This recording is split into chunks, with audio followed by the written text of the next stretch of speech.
بسم اللہ الرحمن الرحیم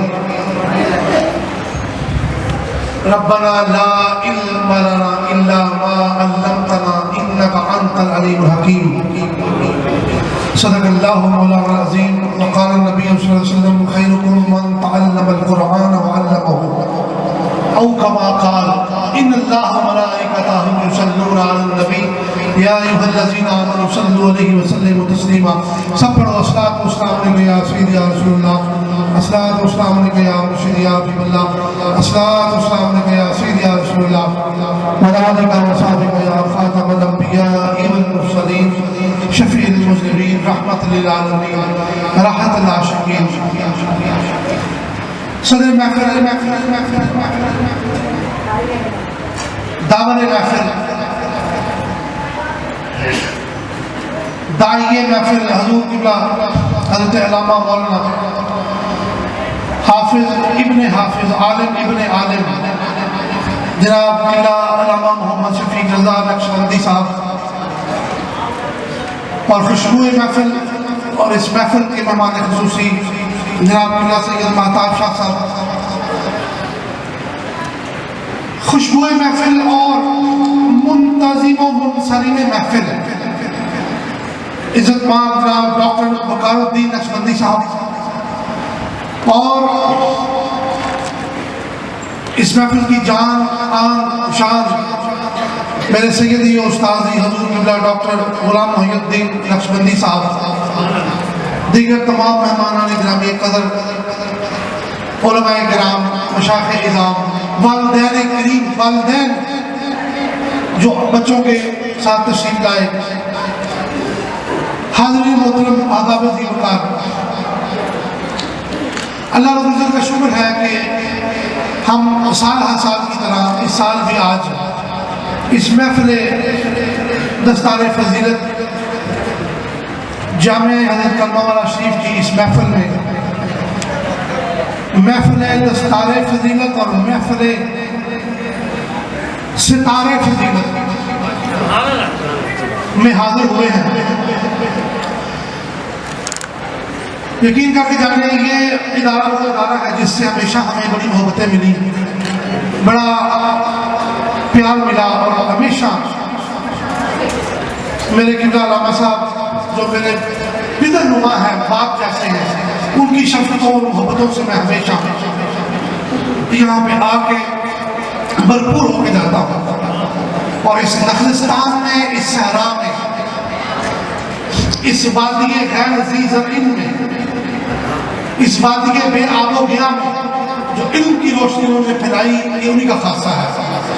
اور پھر آپ سب نے وہ واقعہ سنا ہوگا کہ بات میں نے اپنے گھر سے کرتی ہے کہ بڑے حضرت صاحب کرنا والے اعلیٰ حضرت گنج کرم سید محمد اسماعیل شاہ صاحب بخاری، آپ سرکار نے قبلہ میرے ڈاکٹر صاحب کے دادا جان کو، ان کا نام حافظ محمد بشیر احمد صاحب نقشبندی، ان کو فرمایا تھا کہ حافظ جی ہم نے آپ سے بات کرنی ہے، تو بات نہیں کی بظاہر، تو وصال فرما گئے حضرت صاحب کرنا والے، تو حافظ صاحب اپنے پیارے صاحب دادے کو لے کے بابا جی پاک کے پاس تشریف لے گئے، تو جا کے عرض کی کہ حضور حضرت صاحب نے کہا تھا بات کرنی ہے، تو بات کرنے کا موقع نہیں ملا، آپ راہی ملک کے عدم ہو گئے ہیں، تو حضور مہربانی فرمائے رہنمائی کریں کیا بات کرنی تھی۔ تو بابا سرکار رحمۃ اللہ علیہ نے آپ کے جانشین اول اور آپ کے سیادہ نشین اول جن کی مسلک پہ ہم بیٹھے ہیں، انہوں نے فرمایا حافظ جی حضرت صاحب کا فتویٰ نظر اور مراد مدرسہ تھا کہ آپ مدرسہ قائم کریں، اس میں حفظ بھی کروائے اور درس نظامی بھی۔ تو دوستو ایک بات ذہن میں رکھیں کہ اس مدرسے کے پیچھے ہر طرح کی نگاہ حضرت صاحب کرنا والوں کی ہے اور بابا سرکار کی ہے، اور پھر یہاں تک کہ نہیں، اماں جی پاک، بیبی جی پاک کی دھوپ کا یہ سفر ہے نتیجہ ہے۔ تو اس لیے اتنے سال سے نسل در نسل، دادا بیٹا پوتا، یہ سلسلہ چل رہا ہے، دو قیامت تک یہ سلسلہ چلتا رہے۔ دوستو علم کے بغیر انسان انتہائی نامکمل اور ناقص ہے، اور خصوصی درس نظامی کا علم قرآن کا ہے۔ جس کے پاس قرآن کا علم نہیں ہے، حدیث کا علم نہیں ہے، وہ ننگا، چاہے وہ ایم ایس سی میتھمیٹکس کیوں نہ کر لے، چاہے وہ پی ایچ ڈی ڈاکٹریٹ کیوں نہ کر لے، سائنس فزکس میں، بیالوجی میں، میتھ میں، جس کو قرآن کا اور حدیث کا نہیں علم، وہ سمجھے اس کے جسم میں جو پر لباس نہیں ہے۔ اور یہ بھی اعزاز دینی طلبہ کو حاصل ہے کہ ہمارے ادارے، ہمارے مدرسے، ہمارے اسکول ہی ان پلیتیوں سے پاک ہیں۔ آپ نے کوئی بھی چرس لینی ہو، کسی یونیورسٹی میں چلے جائیں آپ کو چرس مل جائے گی، ہیروئن پینی ہو آپ کسی دکان پہ جانے کی ضرورت ہی نہیں ہے، کسی بھی بڑی یونیورسٹی کالج میں چلے جائیں وہاں سے آپ کو یہ غلاظت مل جائے گی۔ دوستوں 2 مہینے نہیں گزرتے آرام سے ہمارے کسی نہ کسی کالج کا سکینڈل مارا جاتا ہے، یا نشے کا سکینڈل، یا سیکشل سکینڈل۔ میری گلا سمجھ آ رہی ہے کہ نہیں؟ مبنی پر حق ہے کہ نہیں؟ تو ہم کہاں جائیں؟ اپنی بچیوں کو، بچوں کو کہاں داخل کروائیں؟ ان کو دین سے دور کر دیں۔ یہ ساری تباہی قرآن اور حدیث سے دوری کا نتیجہ ہے۔ 2 مہینے سکول سے نہیں گزرتے کہ ہمارے کسی نہ کسی دنیاوی ماڈرن ادارے میں کوئی نہ کوئی تباہی اور بربادی کا سکینڈل سامنے کھڑا ہوتا ہے، اور پھر جس ادارے کا وہ، جس بندے کا وہ ادارہ ہو، پھر وہ اربوں روپے میڈیا پہ لگاتا ہے کہ میری خبر باہر نہ آئے، میری خبر میڈیا پہ نہ آئے۔ لیکن آج کل ہر ایک کے ہاتھ میں موبائل ہے، سوشل میڈیا کا زمانہ ہے، وہ خبر چھپ سکتی ہے۔ تو دوستان گرامی، حضرت صاحب کا پھر میں یہاں کال بیان کروں گا کہ بابا سرکار رحمۃ اللہ علیہ کرمو والا شریف اپنے پرانے ہندوستانی پنڈ میں زیر تعلیم تھے، تو صوفی رحمت علی صاحب آئے، آپ کے استاد تھے۔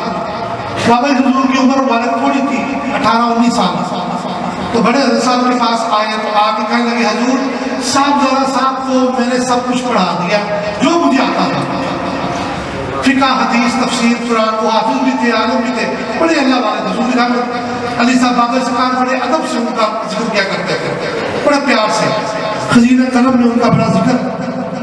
حضور جتنا مجھے آتا تھا میں نے پڑھا دیا۔ تو پاس ہی فیصلہ آباد کے ایک شیخ صاحب بیٹھے تھے، کہنے لگے حضور میں صاحب زیادہ سید محمد علی شاہ صاحب بخاری کو اجازت دیں تو لاہور کی کسی بڑی یونیورسٹی میں، فیصل آباد کی بڑی یونیورسٹی میں داخل کراؤں۔ اس وقت لین پور تھا، فیصل آباد بعد میں بنا تھا۔ تو آپ نے فرمایا، اس وقت فرمایا، توجہ ہے میری طرف، توجہ ہے میں میری ہوں، یہ جملہ نہ سنیے کہا ہے، ایک اللہ کے کلندر ولی کا جملہ، اعلیٰ صاحب کا جملہ۔ حضرت صاحب نے فرمایا کالجوں یونیورسٹیوں کی تعلیم سے بہتر میری تربیت ہے۔ یہ جملہ فرمایا، یہ کب کی بات ہے؟ 1940-50 کے عشرے کی، پاکستان بن چکا تھا اس وقت۔ آپ نے فرمایا سو اپنا شیخ صاحب کالجہ یونیورسٹیوں کی جڑی تعلیم ہے نا، وہ تو بہتر میری تربیت ہے۔ دوستو اس وقت یہ عالم تھا کالجوں یونیورسٹیوں کی فحاشی کا، بے شرمی کا، تو آج کیا عالم ہوگا آپ خود اندازہ لگا لیں۔ تو پھر ہم کیوں نہ موازنہ کریں کہ ہمیشہ جو ہے تنظیم مدارس کے طلبہ جو ہے وہ ہمیشہ ٹاپ کر جاتے ہیں۔ تو دوستوں میرے حضرت صاحب نے بابا سرکار کو اپنے ساتھ چلانا کرنا، عالم شباب کا مطلب وہ دور تھا جب آپ کی چارپائی کے ساتھ ہوتے تو حضرت صاحب فرماتے، بابا سرکار خود یہ واقعہ سناتے ہوتے تھے کہ بابا سرکار فرماتا کہ حضرت صاحب بڑے فجر سے پہلے تہجد کے وقت اٹھتے تو کلمہ شہادت پڑھتے۔ کلمہ شہادت سنائے نا آپ صاحب، اشہد ان لا الہ الا اللہ وحدہ لا شریک لہ واشہد ان سیدنا محمد عبدہ ورسولہ، بس ایک دفعہ کلمہ شہادت پڑھتے تو میں جتنی مرضی گہری نیند میں ہوتا میں اٹھ کے بیٹھتا۔ بائیں ٹوٹیوں میں جاتا اور پھر اکٹھے دونوں باپ بیٹا تہجد پڑھتے. حضرت صاحب میرے سے چند قدم آگے اور میں پیچھے. دوستو ایسی تربیت اگر باپ کرے گا تو پھر وقت کا وہ غوث بنے گا یا نہ بنے گا؟ اور پھر 40 سال کے قریب آپ فرماتے ہیں میں نے حضرت صاحب کے آگے جواتیں کرتے. تو دوستو تربیت جو ہے وہ بڑی چیز ہے. آپ کم سے کم اپنے بچے کو اتنا تو دیکھ دیں کہ یہ کیا دیکھ رہا ہے, کیا پڑھ رہا ہے, موبائل پہ کیا دیکھ رہا ہے. جہاں پہ ان چیزوں نے, موبائلوں نے اتنی زیادہ آسانیاں پیدا کی ہیں, وہاں اس کی خرابیاں بھی کچھ ہیں. بس آپ چیک اینڈ بیلنس رکھیں. شکر بے محال نہ اپنی بچی کو چھوڑے اور نہ ہی اپنے بچے کو. اس پر بے شک سونے کا چمچ دیں, لیکن دیکھیں عقاب کی نظر سے اور داڑے شیر کی طرف. بس ماں باپ کی سخت تربیت ہوگی نا تو بچے کبھی خراب نہیں ہوگی. امام غزالی نے لکھا کہ انسان کی ابتدائی زندگی کے 3 مراحل ہیں. 7 سال تک بچے کو سینے کے ساتھ لگا کے رکھو, بڑا پیار کرو, مارو نہیں, ظلم نہیں کرو. 7 سال تک, جب اس کی عمر 7 سال ہو جائے 7 سال تک اس کو نہیں مارنا. جب 7 سال سے 14 سال تک اس کا عرصہ ہو تو اس کو غلام بنا کے رکھو. ہر چیز پر اس کی کڑی تنقید کرو, تنقید کرو, غلام بنا کے رکھو. اور 14 سے 21 سال کی عمر تک اس کو دوست بنا کے رکھو. تو بچہ کبھی بگڑے گا نہیں. اور دوستو میں جو حدیث پاک پڑھی ہے شورى افات, قرآن کی شان تو بیان ہو سکتی نہیں, ہماری زندگیاں ختم ہو جائیں گی. میرے آقا نے 2 چیزیں ارشاد فرمائی, تعلیم قرآن و تدریس قرآن. خیرکم من تعلم القرآن وعلمہ, تم میں سے بہترین شخص وہ ہے جو قرآن پڑھتا ہے اور پڑھاتا ہے. یہ سارے کون ہیں جنہوں نے بھی قرآن پڑھا ہے, اور یہ سارے کون ہیں جو سال سے قرآن پڑھا رہے ہیں. اور یہ طبقہ اور یہ طبقہ حکومت میں بہتر ہوا یا نہ ہوا؟ ہمارے معاشرے میں ایک طبقہ ہے, ان کی گندی زبانوں سے بی بی عائشہ کے خلاف باتیں نکلتی ہیں, ان کی گندی زبانوں سے اولیاء کرام کے خلاف باتیں نکلتی ہیں. کچھ سمجھ آ رہی ہے؟ آج میں زیادہ لفاظی بیان کر رہا ہوں. والدین بولو نا, طلبہ کے والدین بولے, کچھ سمجھ آ رہی ہے؟ تو سرکار دو عالم نے قرآن پاک کا ایک اصول ہے کہ جو چیز جس ترتیب سے بیان کی ہے اگر اسی ترتیب سے کی جائے تو فائدہ ہوتا ہے, فائدہ ہوتا ہے. تو قرآن دوستوں بہت بڑی نعمت ہے, بہت بڑی عظمت ہے. اتنا آپ سب اور میں قرآن کا ادب کرنے والے ہیں. میں کبھی کسی کے زبان سے میں کبھی اپنے بیٹی سے یہ نہ سنوں کہ اس نے قرآن کو پیچھا کیا ہوا, قرآن پڑھا ہے ریل میں تو وہ کرسی پہ بیٹھا ہوا ہے. کبھی میں کبھی یہ سروس نہ سنوں. دوستو سلطنت عثمانیہ کا ایک بادشاہ تھا, عثمان غازی کا کوئی پیشرو فالوور, تو اس سے عیسائیوں کا ایک علاقہ فتح نہیں ہو رہا تھا.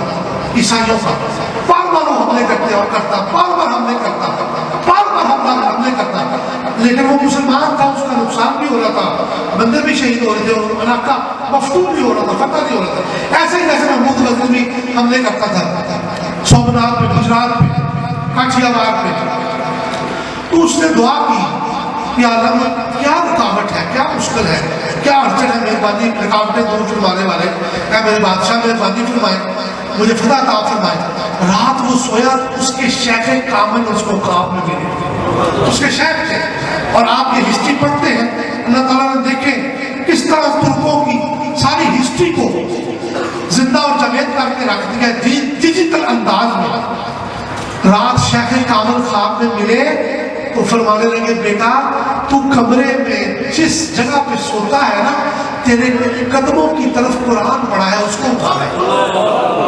تیرے قدموں کی طرف قرآن پڑھا ہے, اس کو اٹھا لے. صبح اٹھانا کا پتہ ہو گیا.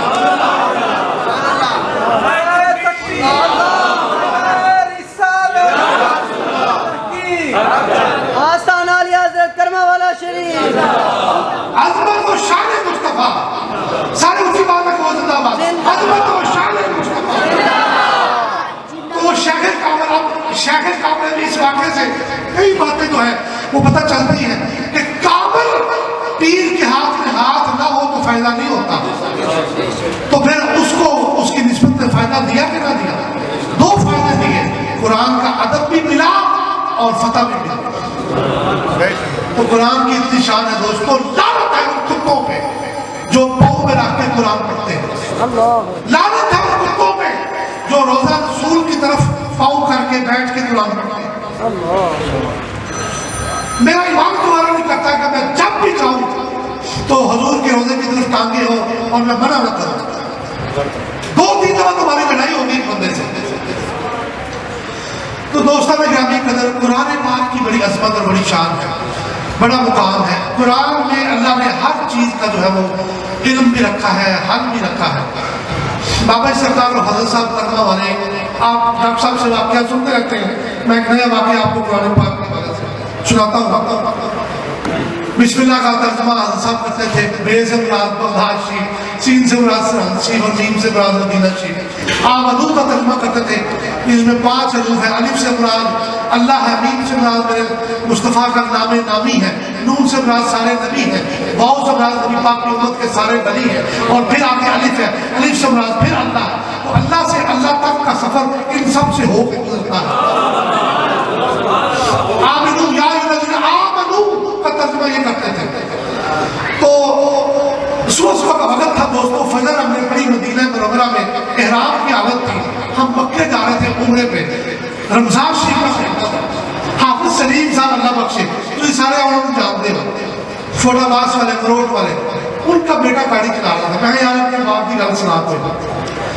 اب حافظ سلیم صاحب آپ جانتے ہیں کہ انہوں نے کئی سال واپس سرکار کے آستانہ عالیہ پر جمعہ میں پڑھایا، اسٹیج سیکٹری بھی کی، اور ان کے کئی روحانی درجے اور مقامات تھے۔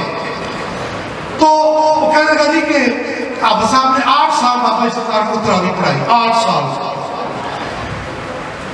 اکثر ایسے ہوتا کہ بابا سرکار تراویح پڑھتے، مکمل ہو گئی تو اندر حجرے پاک میں آتے تو حافظوں کو دودھ وغیرہ پلایا کرتے، جیسے اماں جی پاک نے اسی روایت کو قائم رکھا۔ تو باتیں شروع ہو گئی، تراویح مکمل ہو گئی، تو آپ نے فرمایا حافظ جی تسی فلاں سیغے جو تے زبر نہیں پڑھی آج، یہ اس طرح زیر ہے، یہ فلاں جو سیغہ ہے مضارع کا سیغہ، یہ تسی اس طرح نہیں پڑھیا کہ اے جو فلانا الف ہے، یہ بہت لمبا نہیں کر دیتا، یہ کیوں ہے اس طرح؟ تو حافظ صاحب لوگوں کہتے ہیں سرکار جس تک مینوں علم ہے تسی تے حافظ ہے ہی نہیں، تو تانوں یہ آئے گا تو پتہ لگ جاتا ہے، بظاہر تسی حافظ نہیں ہے، بابا سرکار نے کہتے ہیں بظاہر تسی حافظ نہیں، تو تانوں کسا پتہ لگ جاتا ہے؟ تو آپ نے فرمایا موریا جی تو قرآن پڑھنا ہے تو میرے سامنے قرآن پڑھنا ہوتا ہے، ہر بار میرے سامنے قرآن اللہ رب العزت کھول دیتا ہے، تو میری نظر تیرے دل تے نہیں ہوتی ہے، قرآن دے الفاظ تے نہیں ہوتی۔ تو دوستو جو بندہ قرآن پاک پڑھتا ہے اور اس کا ادب کرتا ہے، صرف پڑھنا ہی نہیں ہے، اس کا ادب بھی ضروری ہے، بہت ضروری ہے، تو اللہ رب العزت نے اس کو بھی خاص و خاص مقام عطا فرما رکھا ہے۔ آپ میں سے کون سا ایسا شخص ہے جس کو یہ علم نہیں کہ حضور نے فرمایا کہ قرآن کا حافظ اپنی کئی نسلیں جو ہے وہ بخشوا لے گا، قرآن پاک کا حافظ، اور قرآن کا حافظ جتنا مرضی بڑا فاسق و فاجر ہو، جب تک وہ توبہ نہیں کرتا اس کو موت نہیں آتی، کہ قرآن کے اس کے سینے میں برکت کا صبر۔ تو اس لیے آپ سب والدین کو مبارک بھی ہو کہ آپ سب حضرات نے اپنے بچوں کو بچیوں کو قرآن پاک کا حفظ بھی کروایا، اور دوسری بڑی خوش قسمتی آپ کی کہ آپ اس ادارے کے ساتھ منسلک ہیں۔ اللہ کریم میری معلومات کو قبول فرمائے۔ حضور کی اماں جی پاک سیدہ طیبہ طاہرہ میرا سب کچھ، اور میرے دامن میں خدا کی قسم جو کچھ بھی ہے یہ ان کا دیا ہوا ہے، ظاہر و باطن، اور ان کے لیے قیامت تک میرے لیے ان کا ایک جملہ جو ہے وہ کافی ہے اور وہ یہ کہ آپ فرمایا کرتی تھی مجھے کہ بیٹا میں قبر میں جا کر بھی تمہارے لیے دعائیں کروں، بڑی موج میں۔ تو آپ پچھلے دنوں پچھلے ہفتوں میں ہمیں داغ مفارقت دے گئی، انسان ارتحال ہوا۔ تو دوستو ان کی شان کیا بیان کریں، آپ کے گھر میں کوئی 90-92 سال کا بزرگ ہو نا کوئی، تو گھر میں یہی دعا کرتے ہیں کہ اللہ اس کو پردہ دے دے، خیر سے پردہ دے دے، خیر سے۔ لیکن دوستو اتنی بڑی عمر میں ہم نے اپنی ایڑی چوٹی کا زور لگا کے آخر تک یہی دعا کی یا اللہ 2 سال اور دے دے، یا اللہ سال بتا دے۔ لیکن وہ مرضی مالک کی، وہ زندگی موت کا مالک ہے، وہ جسم کا بھی مالک ہے، جان کا بھی مالک ہے۔ تو آپ صاحب فرما رہے تھے کہ ان کا ایک واقعہ شاید توکل کا، آج چشتیہ شریف محفل ہے، یہ میں نے سارے واقعات سنانے ہیں لیکن چلے برکت کے لیے یہ سن لیں کہ ابا جی پاک کا بھی یہ طریقہ تھا کہ آپ نماز تراویح کے بعد جب تراویح پڑھ لیتی تھی تو حافظوں کو کوئی دودھ وغیرہ بھیجتی تھی، مٹھائی۔ تو آپ سرکار نے خود واقعہ مجھے سنایا، میں پاس بیٹھا تھا تو مجھے فرمانے لگی بیٹا میں تراویح پڑھ رہی تھی تو تراویح اپنی آخری رکعتوں میں چل رہی تھی، 17-18 رکعتوں میں۔ تو میرے دل میں خیال آیا کہ حافظوں کو تراویح کے بعد مٹھائی دینی ہے، تو آج مٹھائی ختم ہو گئی ہے، مٹھائی نہیں ہے یا تھوڑی ہے۔ کلمہ والا کی بڑی شان ہے، وہاں کسی چیز کی کمی تو نہیں آتی، لیکن قلت اور کثرت میں چلتی رہتی ہے ہر جگہ پہ۔ تو میرے دل میں خیال آیا کہ آج میں کیا کروں گی؟ تو آپ سرکار فرماتی میں نے اسلام پھیرا، تراویح مکمل کی، وطر پڑے۔ تو جب نماز ساری مکمل کی تو ایک بائی آ گئی رات، اس وقت گرمیوں میں روزے ہوتے تھے، 10 بجے تراویح مکمل ہوتی تھی۔ تو اس نے 5 کلو کا ٹوکرا پکڑا ہوا تھا اور وہ بڑی خوشی سے بے سکاروں کہتی حضور یہ مٹھائی قبول فرمایا، اللہ نے مجھے پوترا عطا فرمایا۔ تو میں بڑا خوش ہوئی کہ اللہ نے میرا پردہ بھی رکھا، توکل کا صبر بھی دیا۔ تو آگے میں ایک پلیٹ بھیجتی تھی، 2-3 پلیٹیں اس دن میں نے بھیجی تھی۔ تو دعا فرمائے کہ اللہ کریم میری اماں جی پاک کی مٹھائیاں، ان کی دالیں، ان کی دسیاں، ان کی روٹیاں، ان کے اچار قیامت تک بادشاہ رہے۔ میرے بابا استقال کی خدمت جس طرح انہوں نے کی ہے اس طرح تو کوئی کر سکتا ہی نہیں، کوئی کر سکتا ہی نہیں، نہ دشمن بھی نہ دوست۔ تو اللہ کی میری معروضات کو اپنے بارگاہ میں قبول فرمائے، آپ سب حضرات کو بارے دیگر بہت بہت مبارک ہو۔ قرآن پاک کی دوستوں عظمت کو ہلکا نہیں سمجھتا، ہلکا نہیں جانتا، اس کا ادب بھی کرتا ہے، اس کے اوپر عمل بھی کرتا ہے۔ اللہ تعالیٰ مجھے اور آپ کو توفیق عطا فرمائے، آمین۔ وآخر دعوانا الحمدللہ رب العالمین۔ چشتیہ میں رضوان کے گھر محفل ہے۔